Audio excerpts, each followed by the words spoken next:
An old man stands on a mountain. His sandals are worn through to nothing. The leather cracked and split from 4 decades of desert stone.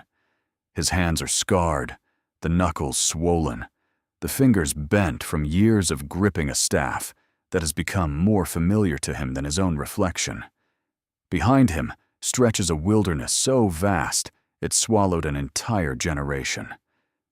Before him, spread out like a painting God made for his eyes alone, lies the land. Green valleys cut between hills that roll like the breathing of something ancient and alive. Rivers thread through groves of fig and olive. Fields sway under a wind he can feel on his face from here, warm and wet with the smell of rain on soil he has never touched. He has walked toward this place for 40 years. He has bled for it, argued with God over it, begged an entire nation not to throw it away more times than he can count. And now God says, "Look, see it with your eyes, but you will not cross over." He is 120 years old, and he is close enough to smell the rain on Canaan's earth, but his feet will never touch it. This is the story of Moses. And if you think it is the story of a hero, you are not paying close enough attention. This is the story of a man who spent 40 years thinking he was somebody, 40 years learning he was nobody, and 40 years discovering what God can do with a nobody who finally stops running. By the end of this story, you will understand something about the promises you are carrying right now, the ones you are still walking toward, the ones you are afraid you will never reach, and you will discover that the God who shows you the promise is the same God who holds you when you cannot hold it yourself. If you have ever wondered whether God can still use someone who got it wrong, someone who lost their chance, someone whose hands are not clean, stay here. Subscribe and turn on the bell, because this channel tells the stories that remind you that God is not finished with you. But to understand why Moses is standing on that mountain alone, you have to go back. Back before the wilderness, before the fire, before the sea split open like a wound in the world. Back to a river, and a basket, and a mother who did the only thing left she could do. The Nile at dawn moves like something that knows it is watched. Slow, dark, heavy with silt. The surface catching the first pale light of morning so that the water looks like hammered bronze. Along its banks, the mud is soft and warm, and the reeds grow thick enough to hide in, their stalks clicking against each other in the faint wind that comes off the water before the sun gets high enough to burn it away. The air smells of wet earth and river grass, and underneath it, something metallic, something old. Egypt is the most powerful civilization on the face of the earth, and the Nile is its bloodstream. And right now, by Pharaoh's decree, this river is a graveyard. Every Hebrew son born in Goshen is to be thrown into the Nile. Pharaoh's order is not a whisper. It is law. The soldiers carry it out with the efficiency of men who have been told that obedience is more important than conscience. And in a small house in the slave quarter, a woman named Jochebed holds a baby boy and runs out of time. She has hidden him for 3 months. 3 months of muffling his cries against her chest, of nursing him in the dark, of watching the door every time footsteps pass outside. Her arms are tired. Her milk comes with less ease now because fear tightens everything in the body, even the places meant for nourishment. She looks at the child, and her hands begin to work.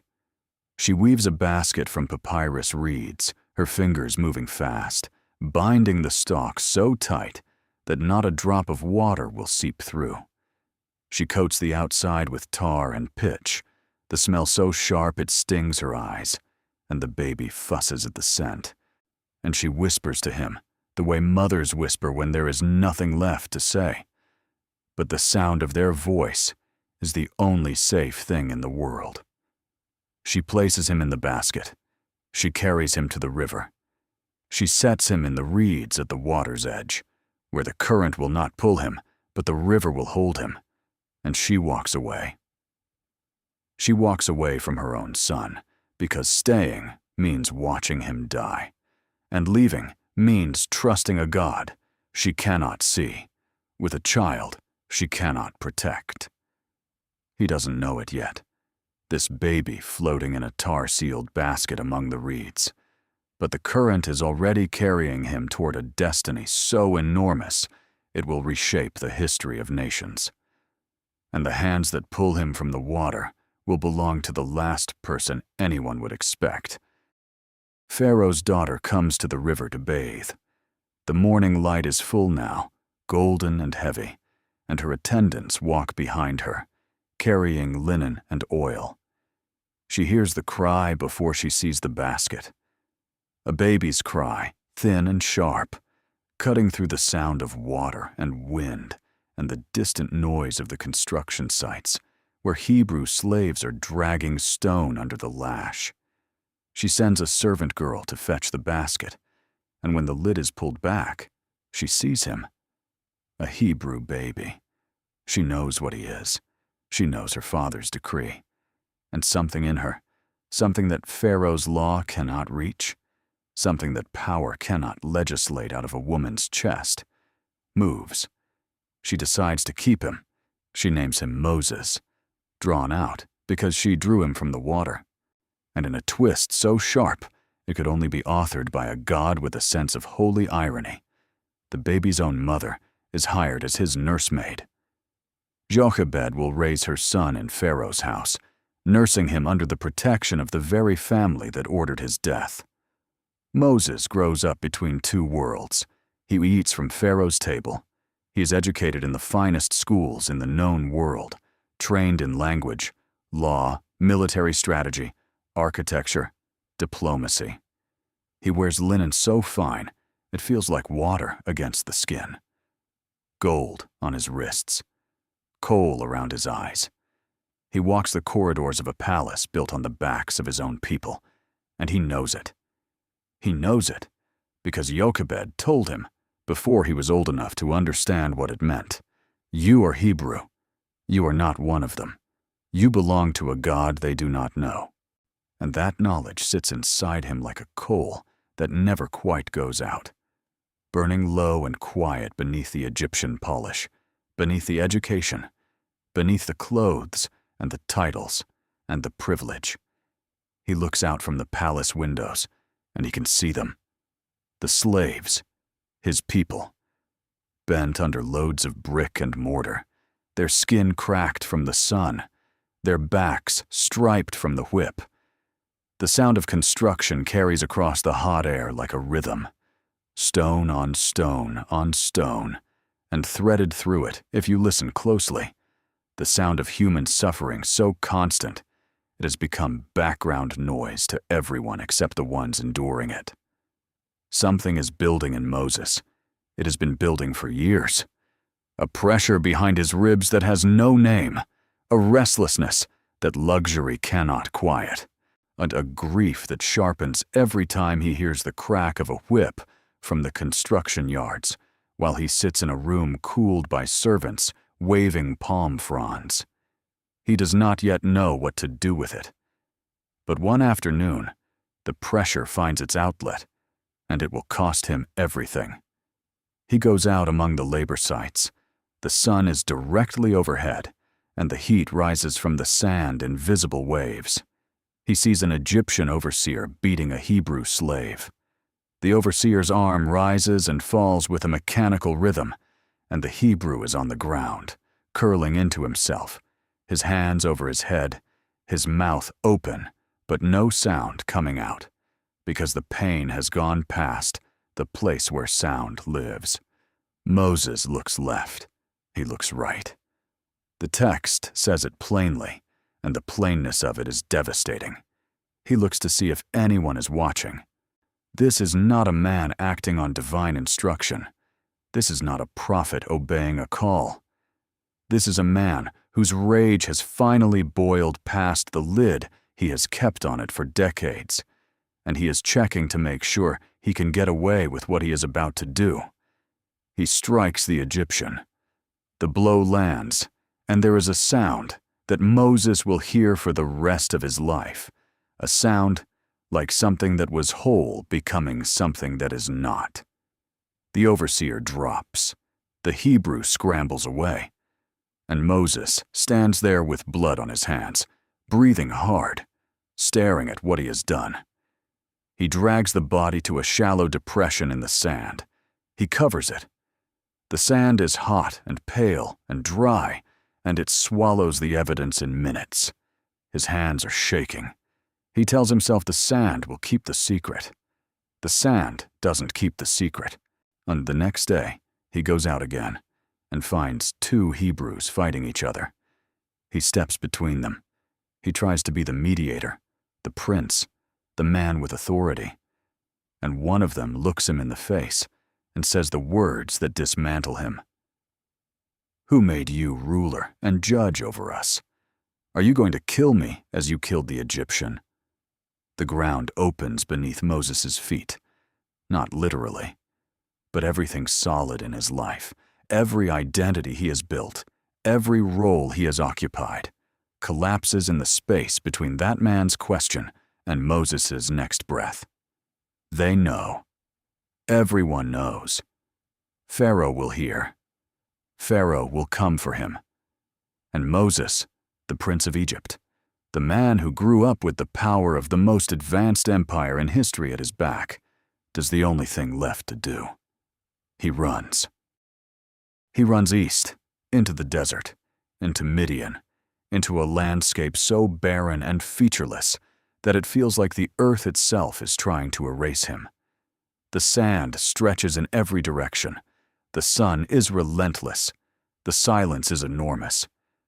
Behind him, a palace, a people, a purpose he thought he understood. Ahead of him, nothing.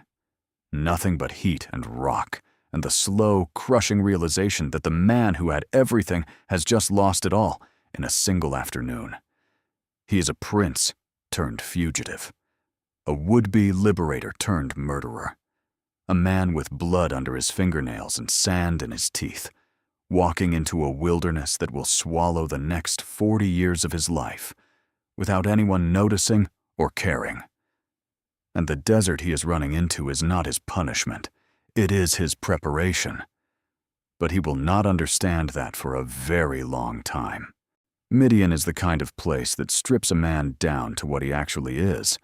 The landscape is relentless, rocky hills that shimmer in the heat, dry wadis carved by floods that came and went centuries ago, patches of scrub brush so tough and wiry they seem angry at the soil for producing them. The wind comes in off the open desert, and it carries nothing with it except more heat, more dust, more silence. There are no palace corridors here, no scribes recording your words, no servants waiting for your instruction. There is only the land and the sky and the distance between them, and both are indifferent to who you used to be. Moses arrives in Midian with nothing, no title, no army, no plan. He sits down by a well, and the text presents this detail with a simplicity that hides how devastating it is. A well, the center of social life in the ancient Near East, the place where strangers are measured and travelers are assessed. Moses sits there the way a man sits when he has nowhere else to go. He is not resting, he is stopped. There is a difference. It is here, at this well, that he meets the daughters of Jethro, a priest of Midian. Shepherds are driving the women away from the water, and Moses stands and intervenes. Even now, even in his lowest moment, the instinct is there. He sees injustice, and his body moves before his mind can calculate the cost. He waters their flock. Jethro hears about it and invites him in, and within what the text covers in a handful of verses, but what must have felt like a slow unraveling of everything Moses thought his life would be. He marries Zipporah, Jethro's daughter. He takes a flock. He begins tending sheep on the backside of a desert that no Egyptian cartographer has ever bothered to map. Think about what this means. This is a man who was trained to command armies, and now he is counting sheep.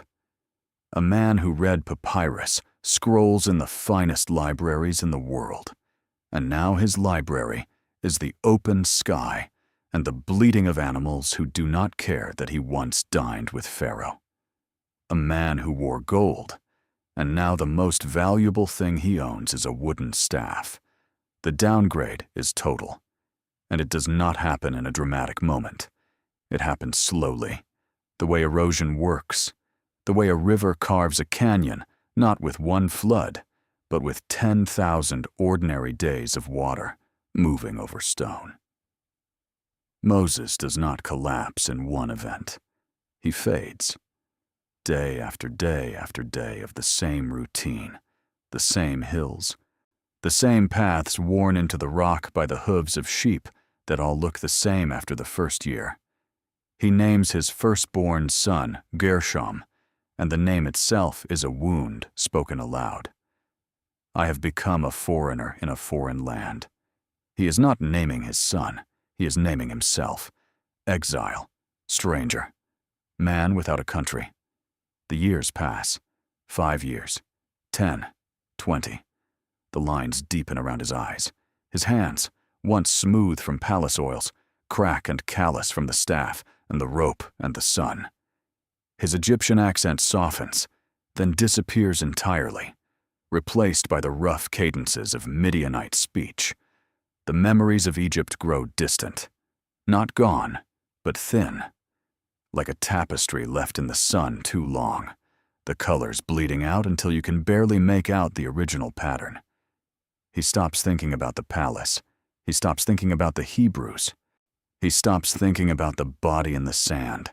He stops thinking about what he was supposed to become, because the silence of the desert has a way of convincing you that you were never supposed to become anything at all.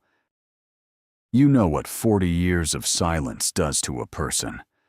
Not the dramatic silence, not the crisis that makes everyone gather around you with concern and casseroles. The ordinary silence. The kind where nobody is persecuting you, nobody is opposing you, nobody is even thinking about you. The kind where your phone does not ring with the opportunity, where your inbox holds nothing but routine, where the days repeat themselves with such mechanical sameness that you start to wonder if God has forgotten your address. Maybe you are in that season right now. Not the valley of the shadow of death. Something almost worse. The valley of the shadow of nothing, where you cannot point to a tragedy to explain the emptiness, where you are simply waiting, and the waiting has gone on so long that you have stopped expecting it to end. Somewhere in Egypt, the slaves are still crying out, and the cry is climbing. But Moses does not hear it. He is too far away, on the wrong side of the desert, with his head down and his hands full of someone else's sheep, living a life that looks nothing like the destiny that was whispered over his basket when his mother set him on the water. And here, in this place of total obscurity, comes the longest night. The flock is settled. The fire is low, just embers now, orange and pulsing like a heartbeat in the dark. The desert at night is a different country from the desert by day. Cold where it was burning. Quiet where it was hissing with wind. The stars are so thick and close they look like something spilled across black fabric. Moses sits with his back against a rock, his staff across his knees, his cloak pulled tight against the chill. He is alone, and Zipporah and the boys are back at the tent, miles away. There is no one here except the sheep, and they are sleeping, and the silence is so complete that he can hear his own pulse in his ears. He does not pray. Not formally. He has not prayed formally in years.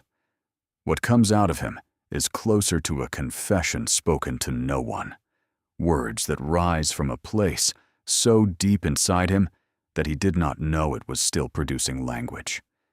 He says it to the dark, to the embers, to the God he is not certain is listening anymore. I had one chance to do something that mattered, and I destroyed it with my own hands. He thinks of the Egyptian falling, the sound of it, the weight of the body as he dragged it through the sand. He thinks of the Hebrew slave he tried to save, and he does not know if that man lived or died. He thinks of Jochebed, his mother, who risked everything to place him in that basket, who nursed him in Pharaoh's own house, who told him who he really was. What would she say if she could see him now? A shepherd, a fugitive, an old man sitting in the dark talking to embers. Who am I? He says it the way you say something you already know the answer to. Not a question. A verdict. Who am I? I am no one. I am a man tending another man's sheep in another man's land. I am a footnote in a story that has moved on without me. I am the man who was pulled from the water and could not pull his people from the fire, and now the fire has burned so long that no one remembers my name. The embers shift and settle. A log collapses into ash. The darkness moves in a little closer. And Moses does not hear a voice, does not feel a presence, does not receive a sign. He simply runs out of words and sits in the silence that follows, which is the heaviest silence there is. The silence after you have finally said the thing you have been carrying for decades, and the universe does not respond. He pulls his cloak tighter. He watches the last light of the fire go out. He sleeps. And while he sleeps, while this forgotten man breathes in the cold desert air with his face pressed against stone, the text says something extraordinary. Exodus chapter 2, verses 23 and 24. The Israelites groaned in their slavery and cried out, and their cry for help because of their slavery went up to God. God heard their groaning, and he remembered his covenant with Abraham, with Isaac, and with Jacob. Let those words settle. God heard. God remembered. Not in the way humans remember, not like something misplaced and suddenly found again. God remembered the way a river remembers the sea it is flowing toward. It was always the destination. The covenant was never lost. The promise was never abandoned. And here is what shatters the comfortable theology that says God only uses the willing and the ready. While Moses is sitting in the dark, telling the embers he is one, God is already turning the gears of a liberation so massive it will become the defining story of an entire civilization. While Moses has been forgetting who he was, God has been remembering who Moses will become. The groaning that Moses cannot hear from the backside of Midian is reaching heaven's throne room. And God is not looking for a qualified candidate. He is looking for the man at the end of himself. He is looking for the shepherd who has nothing left to offer except empty hands and a broken story and a staff made of ordinary wood. He is looking for Moses. He has been looking for Moses this entire time. But Moses does not know this. Moses wakes the next morning with grit in his teeth and a stiff back and sheep to move. And the day is ordinary, and the day after that is ordinary, and the years keep passing, and the silence keeps pressing, and the man who once stood in the courts of Pharaoh grows old in the shadow of hills that do not know his name. He is 80 now. His beard is white. His step is slower. He has been in Midian so long that Egypt feels like something that happened to a different person, a dream someone else had that he overheard. He has made peace with obscurity. He has stopped expecting anything to change. he has stopped expecting God. And that, it turns out, is precisely when God shows up.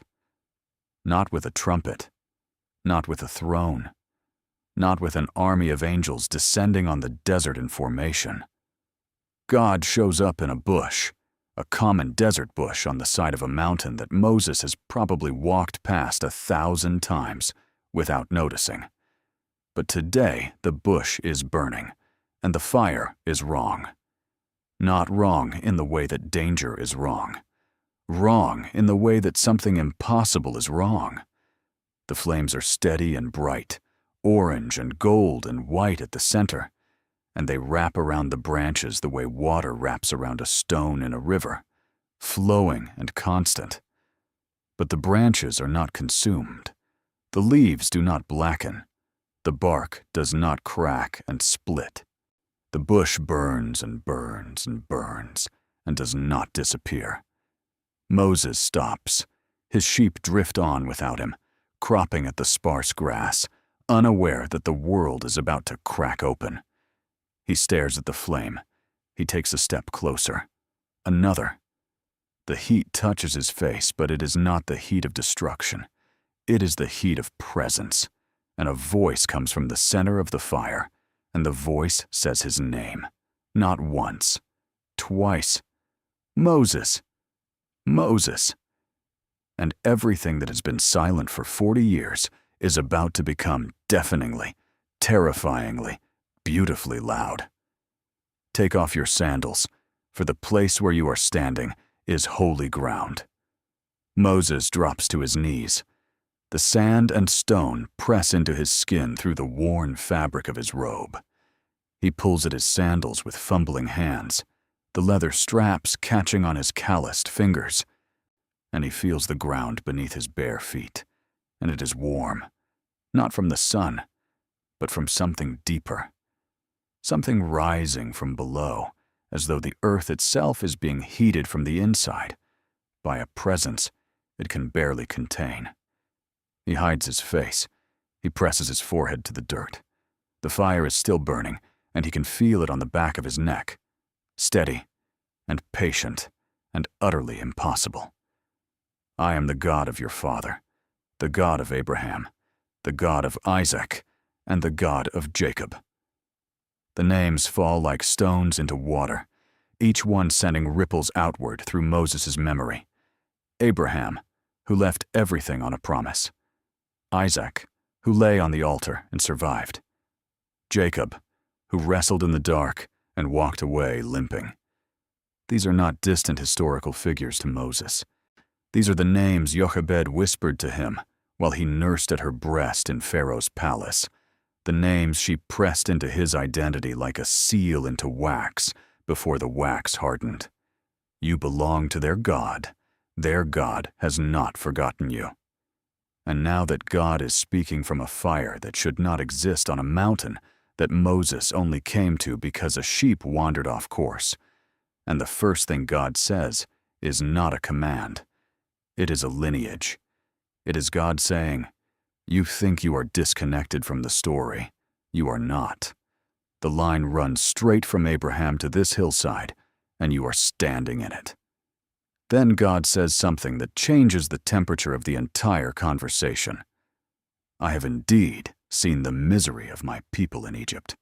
I have heard them crying out because of their slave drivers, and I am concerned about their suffering. And so I have come down to rescue them, and I am sending you. Sending you. 2 words. And they land on Moses, like a boulder dropped from heaven onto the chest of a man who has spent 40 years convincing himself that he is finished. Sending you. Not sending an army. Not sending a plague. Not sending a younger man, a better man, a man whose hands are clean. Sending you, Moses, the fugitive, the failure, the shepherd who cannot even keep his own flock from wandering up the wrong mountain. And what comes next is not faith. It is not courage. It is not the response of a man who has been waiting for this moment. What comes next is the most human sequence of excuses in the entire Bible, And if you have ever felt God pulling you toward something and immediately started building a wall of reasons why it could not possibly be you, then you already know what Moses is about to do. The first excuse comes fast, almost reflexive, the way a hand jerks back from a flame. Who am I to go to Pharaoh and bring the Israelites out of Egypt? Who am I? There it is again. The same words he spoke to the embers on that silent desert night, years ago, when the fire was dying and hope was already dead. Who am I? But now the words are not spoken into empty darkness. They are spoken directly to the living God, to the voice in the fire, and they carry a different weight. In the desert, "Who am I?" was a statement of worthlessness, a man declaring his own irrelevance to an audience of sleeping sheep. Here, at the bush, "Who am I?" is a shield. Moses is holding up his brokenness like a defense, as if to say, "Look at me. You see what I am. You cannot possibly mean me." God's answer does not address the shield. God does not say, "You are strong, Moses. You are talented. You are qualified." God says, "I will be with you." 3 words that sidestep every question about Moses' adequacy and replace it with a completely different equation. The answer to "Who am I?" is not a list of Moses' credentials. The answer is, "I will be with you," which means the question was never about Moses in the first place. But Moses is not finished. The second excuse comes quickly. Suppose I go to the Israelites and say to them, "The God of your fathers has sent me to you," and they ask me, "What is his name?" Then what shall I tell them? This is not idle curiosity. Moses is asking for authority. He is asking for something to carry back to a people who have been enslaved for 400 years and have every reason to distrust a man who grew up in Pharaoh's house and then disappeared for 4 decades. He needs a name. He needs proof. And God gives him the most extraordinary answer in the history of language. Exodus chapter 3, verse 14. God said to Moses, "I am who I am. This is what you are to say to the Israelites. I am has sent me to you." Sit with that for a moment. God does not give Moses a resume. He does not provide a list of accomplishments or references. He gives a name that contains everything and explains nothing. I am. Present tense. Not I was. Not I will be. I am, right now, in this fire, on this mountain, in your lungs as you breathe, in the sand under your bare feet. I am the God who exists before language had a word for existence. I am the answer to every question you will ever be asked, and I am the question that no one will ever fully answer. God does not explain himself to Moses. He declares himself. And the declaration is so total, so absolute, so beyond the reach of human category, that Moses' request for a name is both answered and overwhelmed at the same time. But even this is not enough. The third excuse. What if they don't believe me, or listen to me, and say, "The Lord did not appear to you"? Now we are getting closer to the real wound. Moses is not asking about theology or authority anymore. He's asking about rejection. What if they don't believe me? What if I go back and they look at me the way those 2 Hebrews looked at me 40 years ago and they say, "Who made you ruler over us?" What if I open my mouth and the only thing that comes out is the sound of a man who has already failed once and everyone in the room knows it? God responds with signs. The staff becomes a serpent. Moses' hand turns leprous and then is healed. Water from the Nile turns to blood on dry ground. God is not simply performing miracles. He is giving Moses evidence because Moses is building a court case against himself, and God is dismantling it piece by piece. The fourth excuse. Pardon your servant, Lord. I have never been eloquent, neither in the past nor since you have spoken to your servant. I am slow of speech and tongue." This one cuts deeper than the others, because Moses is no longer arguing about the mission. He is arguing about himself. "I cannot speak. My mouth does not work the way it should." Some scholars believe Moses may have had a stutter. Others suggest the 40 years of isolation eroded his confidence in public speech. But the root is the same either way. Moses is saying, "The instrument is broken. You cannot play music through a cracked flute." And beneath that, even deeper, is the memory he will not name aloud. The last time he tried to speak on behalf of a Hebrew, the man threw his murder back in his face. The last time he opened his mouth to lead, it ended with a body in the sand and a sprint into the desert. Moses is not being humble. He is being terrified. Every excuse he has given is a layer of bandage wrapped around the same wound. And the wound is this: I tried once, and I destroyed everything I touched, and I cannot survive it happening again. Maybe you know this feeling, not at a burning bush, not with a voice from heaven, but in the quiet moments when you felt the pull towards something, and your first response was to build a wall of reasons why it could not possibly work. You have done this. You have felt the nudge, the whisper, the stirring in the chest that says, "Move, speak, go, try."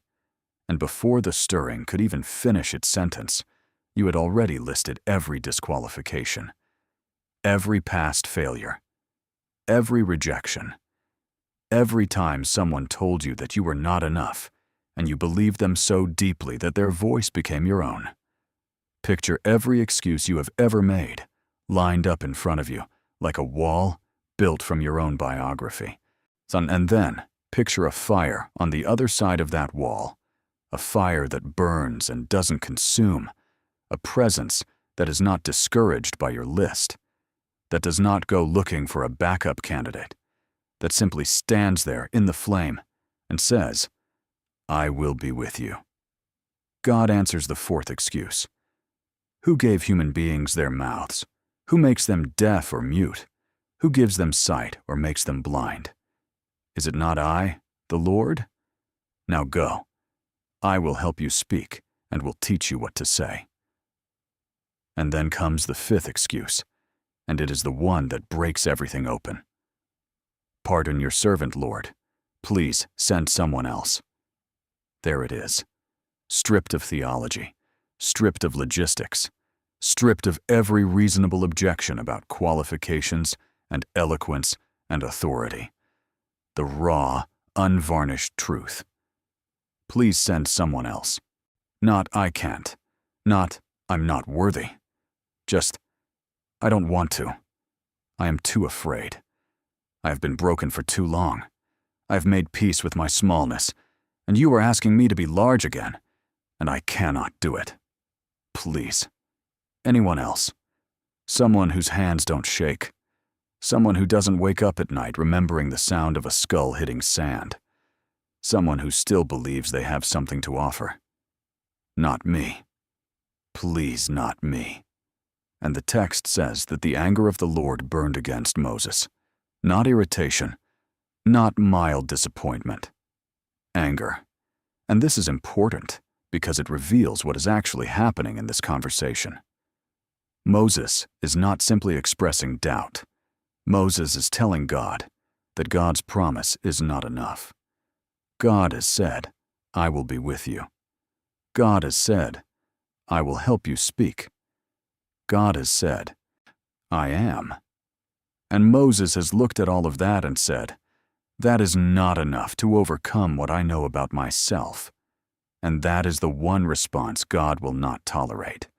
Not because God is fragile, because God knows that if Moses walks away from this bush, Moses will spend his remaining years in quiet despair, tending sheep, growing old, dying unremembered, never knowing what was waiting on the other side of his fear.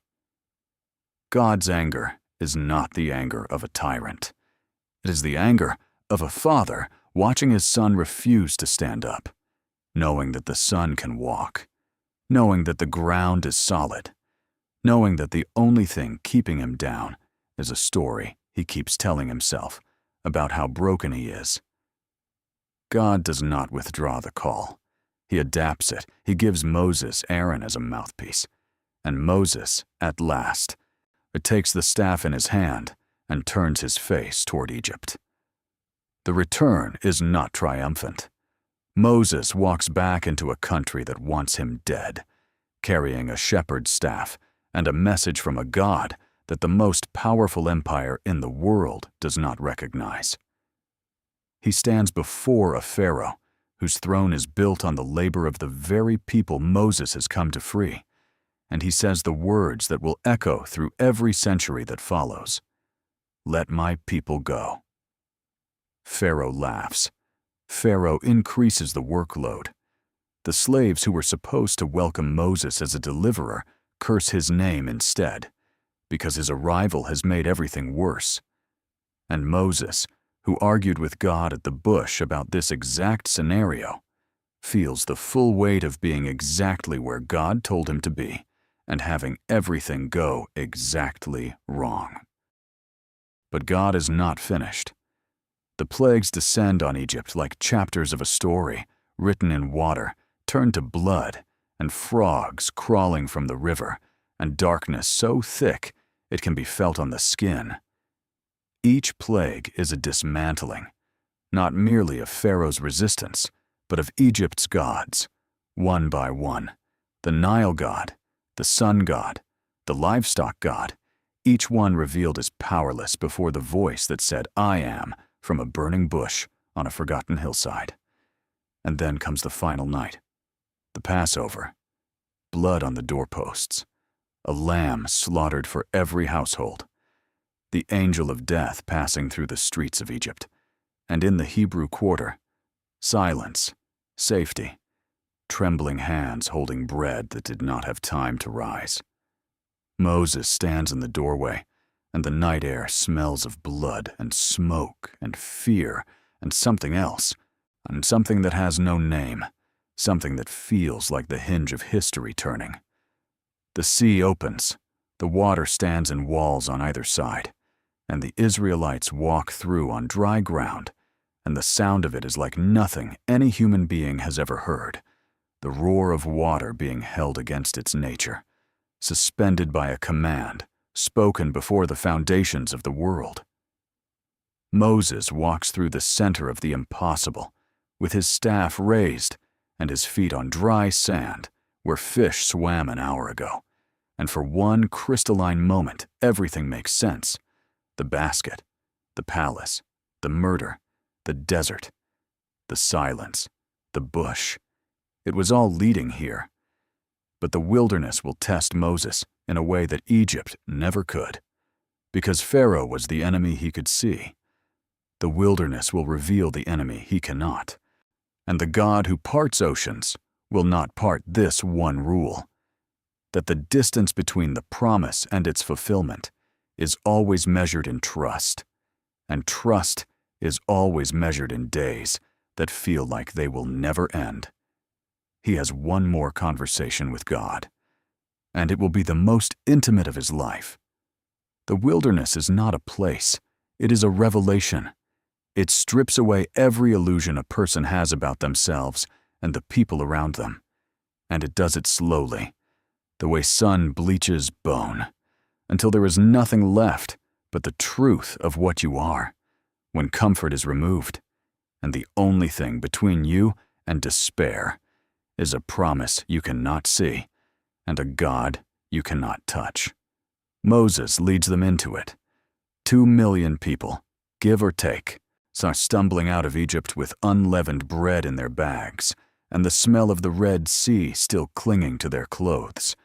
And within days the complaining begins. The water at Marah is bitter, and the people grumble.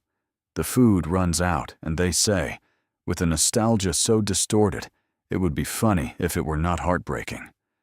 If only we had died by the Lord's hand in Egypt. There, We sat around pots of meat and ate all the food we wanted. They are remembering slavery as a buffet. They are romanticizing the whip because the whip came with a predictable meal schedule. And freedom, it turns out, is terrifying when you do not know where your next meal is coming from. God sends manna, bread from heaven, white and fine like frost on the ground, appearing every morning with the dew. God sends quail on so many birds that they cover the camp like a living blanket. God provides water from rock, shade from cloud, fire from pillar.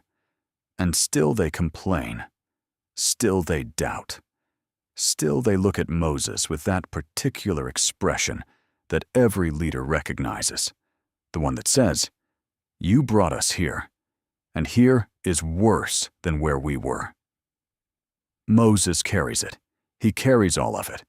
The intercession, the administration, the judgment of disputes that range from property rights to marital grievances to who contaminated whose well. He carries the weight of standing between a holy God and an unholy people and translating in both directions. He climbs Sinai, and the mountain shakes, and the smoke rises, and the voice of God dictates the law, and Moses' face glows so brightly when he comes down that the people are afraid to look at him. He wears a veil after that. Even the evidence of God's presence becomes something that must be covered because the people cannot bear it. And then, while Moses is on the mountain receiving the covenant that will define an entire civilization, the people melt their gold earrings and fashion a calf and begin to worship it. 40 days. God could not leave them alone for 40 days without them replacing him with a statue made from their own jewelry. Moses comes down the mountain carrying stone tablets inscribed by the finger of God, and he sees the calf and hears the singing, and the tablets shatter on the ground. The sound of it, the crack of stone breaking, is the sound of a man's heart breaking at the same velocity. He has been arguing with God on the mountain on behalf of these people. God wanted to destroy them and start over, and Moses talked him out of it. Moses stood in the gap, and the people he stood in the gap for are dancing around a golden cow. What does it feel like to spend your whole life walking toward a door you will never open? What does it feel like to carry people who do not want to be carried, to fight for people who do not want to be fought for, to believe in a promise on behalf of an entire nation that keeps trying to walk back to the place of their chains? Moses knows. Moses knows it in his spine, in his jaw, in the deep lines that have carved themselves into his face, like the wadis carved by ancient floods in the Midian desert. And the knowing accumulates. It does not explode. It layers. Year after year, complaint after complaint, rebellion after rebellion, the weight settles into his bones like calcium hardening into stone. 40 years of this. 40 years of manna and grumbling and intercession and near mutiny. 40 years of standing between the fire of God's holiness and the ice of the people's indifference. 40 years of being the only one in the camp who fully understands both what God is offering and what the people are throwing away. And then, near the end, near the very edge of the promised land, so close now that scouts have already been sent in and returned with grapes so large they have to be carried on poles between two men, the people come to Moses with the oldest complaint in their repertoire. There is no water. Numbers chapter 20. The congregation gathers against Moses and Aaron. The voices are sharp with accusation, rough with thirst, thick with the particular cruelty of people who are suffering and need someone to blame. Why did you bring the Lord's community into this wilderness, Abortin, that we and our livestock should die here? Why did you bring us up out of Egypt to this terrible place?" Moses has heard these words before. He has heard them at the Red Sea. He has heard them at Marah. He has heard them after the spies returned with their report of giants. He has heard them so many times that the words have worn a groove in his mind, a rut so deep that his thoughts fall into it automatically, the way water follows the lowest path. He goes to the tent of meeting. He falls face down. The glory of the Lord appears, and God gives a clear instruction. "Take the staff, and you and your brother Aaron gather the assembly together. Speak to that rock before their eyes, and it will pour out its water." Speak to the rock, not strike it. Speak. There is a difference, and the difference is everything. Moses takes the staff. He gathers the people. He stands before the rock, and he looks out at the faces, the same faces. Different people than the ones who left Egypt, most of them, because that generation has died in the wilderness. But the faces are the same. The suspicion, the ingratitude, the endless grinding demand for proof from a God who has been proving himself every morning for 40 years, with bread that appears on the ground like dew. Something in Moses shifts, not dramatically, not with a roar or a declaration. Quietly, the way a wire snaps after being bent back and forth too many times. The way a bone breaks, not from one blow, but from the accumulated stress of 10,000 ordinary pressures applied to the same spot. He opens his mouth, and what comes out is not the voice of a prophet delivering God's word. It is the voice of a man who is tired. "Listen, you rebels. Must we bring you water out of this rock? Must we? Not must God. We. Moses has placed himself in the equation. He has made it about his own exhaustion, his own authority, his own 40 years of thankless service.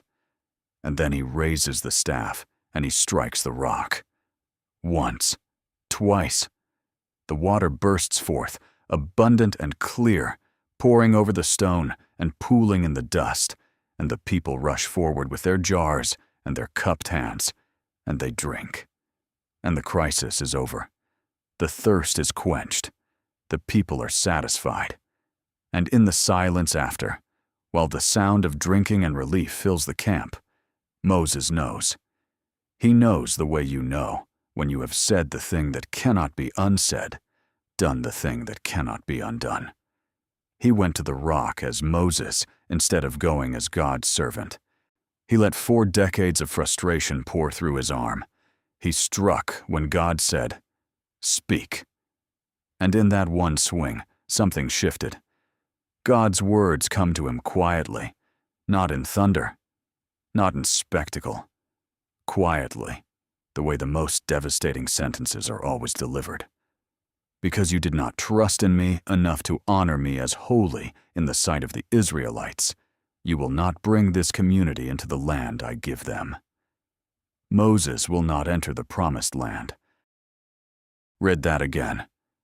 The man who gave up Egypt for the wilderness, who argued with God at the bush, who faced Pharaoh, who raised the staff over the sea, who climbed the smoking mountain, who interceded for a people who built golden calves behind his back, who carried an entire nation on his shoulders through 40 years of desert, will not set foot in Canaan.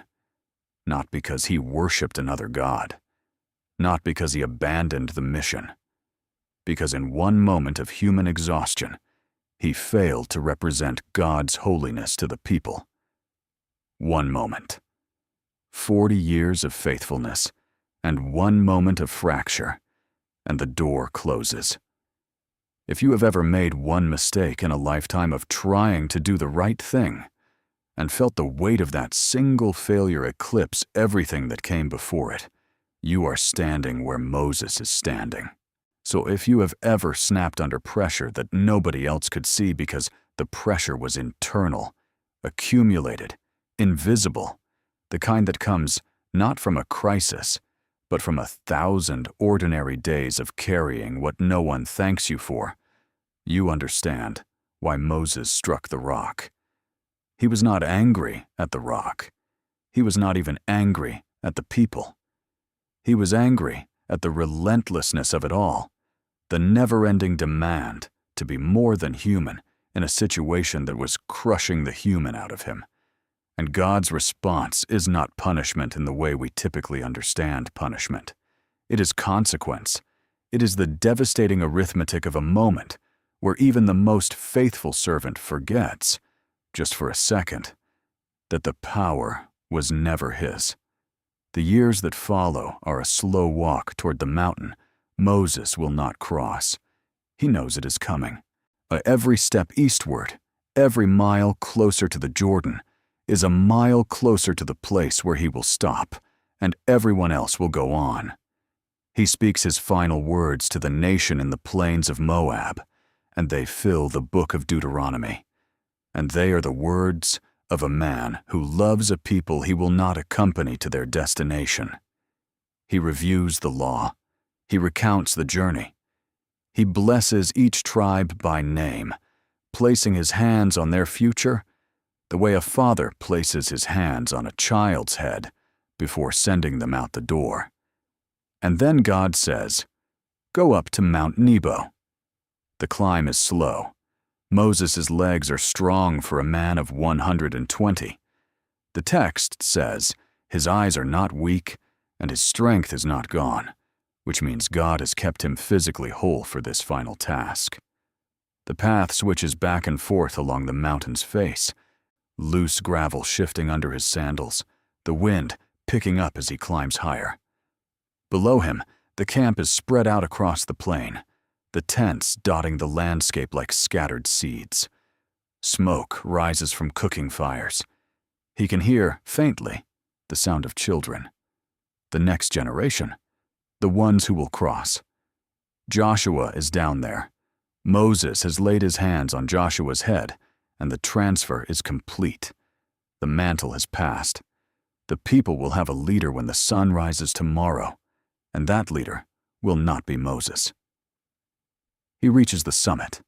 The wind is steady here, and it comes from the west, from across the Jordan, from the land. And God opens his eyes. Deuteronomy chapter 34, verse 4. Then the Lord said to him, "This is the land I promised on oath to Abraham, Isaac, and Jacob, when I said, 'I will give it to your descendants.' I have let you see it with your eyes, but you will not cross over into it." Let those words settle. God does not hide the land from Moses. He shows it to him. Every ridge, every valley, every thread of silver where a river cuts through green, the palms of Jericho, the hills of Judah, the coastline in the distance where the sea meets sand. It is all there, laid out before him like a table set for a feast he is not invited to attend. And this is not cruelty. If it were cruelty, God would not have brought him up the mountain at all. God would have let him die in the camp, or in the tent, or anywhere that did not have a view. But God brings Moses up to the highest point and says, "Look." And the looking is a gift so painful and so beautiful that it can only be described as grace. The kind of grace that does not give you what you want, but gives you something deeper. The kind that says, you mattered. Your walk mattered. Every step you took in that wilderness was a step toward this, and this is real, and the people you carried will stand on that soil because of you. And I am showing you so that you know, before you close your eyes, that none of it was wasted. Not the basket, not the palace, not the murder, not the desert, not the bush, not the plagues, not the sea, not the rock you struck in anger. None of it. It all led here. And here is enough. The final night. Moses on the summit. The sky enormous above him, the stars as thick and close as they were on that night in Midian, when he spoke to dying embers and said, "Who am I?" The camp below is settling into sleep. The fires are going out one by one, like the closing of eyes. Moses sits on the stone, and the stone is cold now, and his breath makes small clouds in the air, and the silence is total except for the wind and his own heartbeat. And, somewhere far below, the sound of the Jordan moving toward the sea. He prays. Not the desperate prayer of the desert, not the argumentative prayer of the bush. This prayer is something else entirely. It is surrender. It is a man who has finally understood that the promise was never about his feet touching Canaan's soil. The promise was that the people would get there, and they will.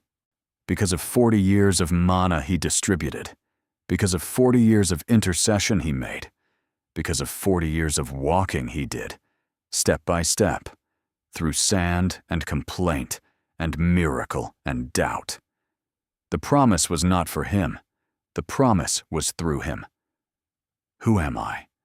The words come one more time, but they are not a verdict now. They are not an excuse. They are wonder. Who am I that you pulled me from the water? Who am I that you spoke to me from fire? Who am I that you trusted me with your people, with your name, with your law? Who am I that you would bring me here, to the top of this mountain, and show me the ending of the story, even though my chapter closes before it? Who am I that you would let me see it at all?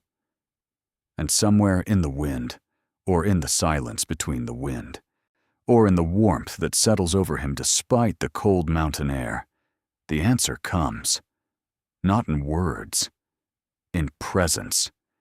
The same presence that burned in the bush without consuming it. The same presence that parted the water and lit the pillar and shook the mountain. The presence that said, I am, and meant it in every direction, past and future, and the eternal now.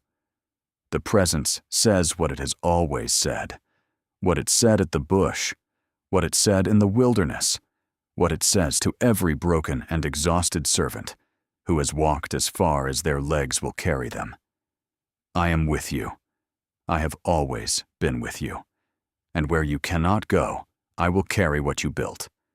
Maybe you will not see the fulfillment of what you have been working toward. Maybe the business will bear fruit after you have handed it off.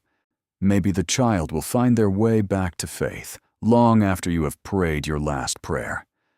Maybe the marriage will heal in a season you do not live to witness. Maybe the seed you planted will bloom in a field you never visit. And maybe that is not failure. Maybe that is the deepest kind of faithfulness. To walk towards something your whole life, knowing that your job was never to arrive. Your job was to walk, and to keep walking, and to trust that the God who showed you the promise is faithful enough to finish it, even without you. Moses dies on Mount Nebo. The text says God buried him, and no one knows where his grave is to this day. Think about that. God himself performs the burial. The hands that carved the tablets, parted the sea, and sent the manna now lower Moses into the earth in a location so private that it becomes God's secret alone. It is the most intimate funeral in the history of the world. No eulogies from politicians, no marble monument. Just God and the man he pulled from a river, drawn out one final time, this time from the body itself. Joshua crosses the Jordan. The people enter Canaan. The water parts again, and the priests walk through on dry ground carrying the ark. And every step they take on that new soil is a step that Moses made possible. His name is on every stone they set up as a memorial. His voice is in every law they read aloud. His faithfulness is the road they walk on, even though the man who paved it never reached the destination. And centuries later, on a mountain in Israel, Jesus takes Peter, James, and John to a high place and is transfigured before them, his face shining like the sun, his clothes white as light. And standing beside him, Speaking with him are two figures, Elijah and Moses. Moses, standing in the promised land at last, not as a conqueror, not as a king, as a guest of the Son of God, invited to the mountaintop one more time, this time with no restriction, no boundary, no Jordan he cannot cross. God did not forget. God did not withhold the promise permanently. God simply had a different timeline and a more glorious entrance planned. Deuteronomy chapter 33, verse 27. The eternal God is your refuge, and underneath are the everlasting arms. Read that again. Underneath. Not ahead of you, where the path is uncertain. Not behind you, where the failures stack up like stones. Underneath. The arms are beneath the falling, beneath the fracture, beneath the moment you struck when God said, "Speak." Beneath the desert where you lost your name, beneath the mountain where you saw the promise but could not hold it. Underneath are the everlasting arms. They have been there the whole time. Beneath every step Moses took, from the basket to the palace to the sand covering the body to the desert night, to the bush, to the sea, to the rock, to the summit. Underneath. And they are beneath you right now. Beneath the failure you cannot forgive yourself for. Beneath the calling you are afraid to answer. Beneath the promise you are still walking toward. Underneath are the everlasting arms. If this story has stirred something in you, if you are in your own wilderness tonight, or standing at your own burning bush, or sitting on your own mountain, looking at a land you are not sure you will ever reach, type underneath in the comments. Just that one word. Let it be your declaration that you believe the arms are there, even when you cannot feel them. And now, before we close, let me pray over you. Not a general prayer. A prayer built from the ground of this story.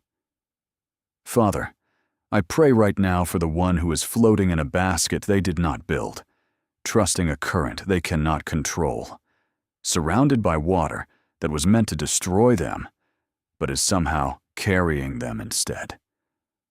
Hold that basket, steady that current, bring them to the hands that will pull them out. I pray for the one who is standing at their own burning bush right now, barefoot on holy ground, hearing your voice and listing every reason you should choose someone else. Silence the excuses. Burn through the fear. Remind them that you didn't say, "You are enough." You said, "I will be with you." And that has always been enough.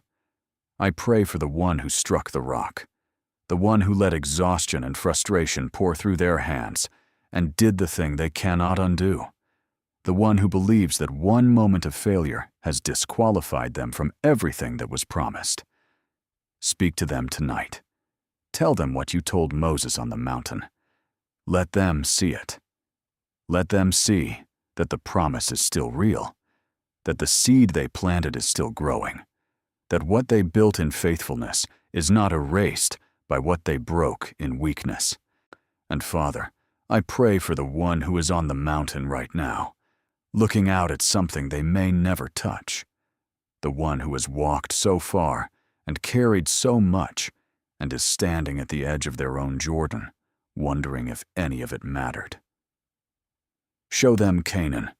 Open their eyes the way you opened Moses' eyes. Let them see the green valleys and the running water and the fields that sway in the wind. And let them know, deep in their chest, where no argument can reach, that underneath are the everlasting arms, that you have always been beneath them, that where they cannot go, you will carry what they built, that you are not finished, that you were never finished. In the name of the God who said I am, who burns without consuming, who buries his servants with his own hands, who keeps every promise on a timeline only he can see. Amen. He never touched Canaan's soil, but Canaan exists because he walked toward it. And somewhere tonight, The thing you are walking toward is becoming real because you have not stopped. Do not stop. The arms are underneath you. They have always been underneath you. And the God who showed Moses the promise from the mountaintop is the same God who is watching you walk right now. And he is saying the same thing he said from the fire. I am with you. Share this with someone who is still walking toward a promise they cannot yet see. Subscribe, and we will keep telling the stories that remind you that God is not finished. Not with the story, and not with you.